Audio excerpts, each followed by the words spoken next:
Wala na kaming stock na food at madami na rin kulang sa bahay kaya naman heto at naggrocery na kami. Dahil nga nagbabalik loob ako ngayon mga mi, heto nga at dinamihan ko na itong broccoli. At kumuha na rin pala ako rito ng lettuce. Balak ko magluto ng ground chicken wrap with pechay bagyo kaya heto kumuha na rin ako. Hirap na nga ako mamili dyan mga mi at para bang gusto ko na lang talagang i-add to cart lahat.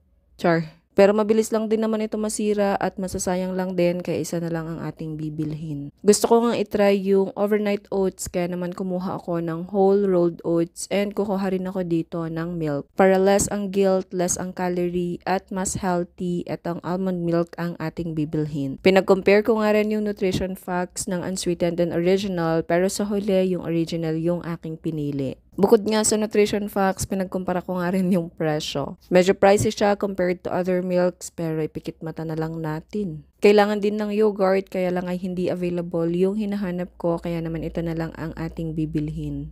Tuwing nag-grocery, hindi rin talaga nawawala itong mushroom kasi masarap siya sa egg for breakfast. By the way mga mi, bumili rin pala kami rito ng queso cheese, century tuna, chicken breast, and pork. At syempre, hindi mawawala ang kape. Char. At ito na lahat yung mga food na aming pinamili.